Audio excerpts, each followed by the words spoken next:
Olá, seja bem-vindo ao programa Palavra de Fé. A tarefa de determinar o próprio caminho não foi dada ao homem. Ela pertence somente a Deus. E sendo assim, vamos refletir um trecho da Bíblia comigo que diz em Provérbios 14, 12. Está escrito: há caminho que parece certo ao homem, mas no final o conduz à morte. Há caminhos que ao homem parece certo, mas no final está conduzindo esse homem à morte. É interessante que essa aparência de vida, essa aparência de verdade, é que nos engana e que nos conduz a caminho de morte. Para que possamos então fugir dessa aparência, de sofisma, nós precisamos estar fundamentado na palavra de Deus. Pois o verso 12 diz assim: há caminhos que parecem certo aos olhos, ao homem. É quando você começa a ver sem a direção de Deus. Quando você começa a olhar sem estar com o seu coração ligado a Deus. Quando você começa a observar as coisas ligado tão somente ao seu coração. Quando você começa a olhar as coisas tão somente voltada para o seu coração, certamente esse caminho vai te conduzir à morte. O segredo então, a partir do verso 12, que diz: há caminho que parece certo ao homem, mas no final o conduz à morte. Então você precisa estar nesse caminho, mas no caminho que Deus estabeleceu para você. E o caminho que Deus estabeleceu para mim e para você se chama Jesus de Nazaré. E a palavra diz em João 14,6, Jesus diz: eu sou o caminho. Então o caminho estabelecido por Deus é o único caminho que nos conduz à vida. Então fora desse caminho, certamente será um final de morte. Então como então nós precisamos ao querer de andar nesse caminho?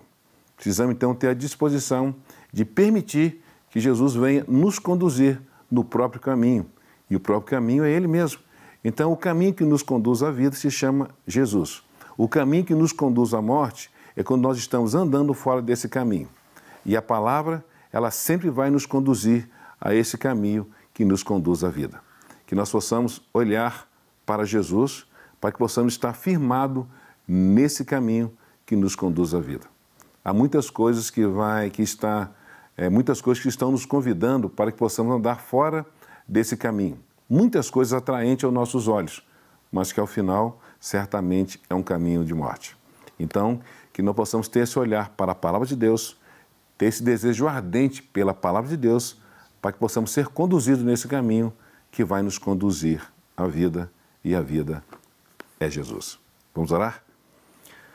Pai amado, obrigado, porque o Senhor preparou esse caminho, e esse caminho é o próprio Senhor Jesus. Nos ajude a ter a disposição e o querer de andar nesse caminho, e esse caminho que nos conduz à vida. E livra-nos de querermos andar no caminho do nosso próprio olhar, no caminho do nosso próprio coração, no caminho da nossa própria vontade, e que certamente vai nos conduzir à morte. Pai amado, nos livre desse caminho e nos conduz em triunfo para o caminho que é Jesus, o único caminho que nos conduz à vida e que gera verdade em nossos corações, no nome de quem nós oramos e agradecemos. Amém e amém. Você foi abençoado com essa mensagem? Então nos mande um e-mail contando como você foi impactado. Você também pode assistir novamente essa mensagem no canal da Rede Super, ou no YouTube, ou por meio do Instagram, @Lagoinha Castelo. Obrigado pela companhia, Deus te abençoe e até o próximo programa, se assim Deus nos permitir. Não quer ficar um segundo por fora da nossa programação? Agora você pode nos acompanhar através das plataformas digitais. Não perca tempo, acesse, curta e siga-nos. Fique por dentro de tudo o que acontece por aqui. Rede Super, inspirando você.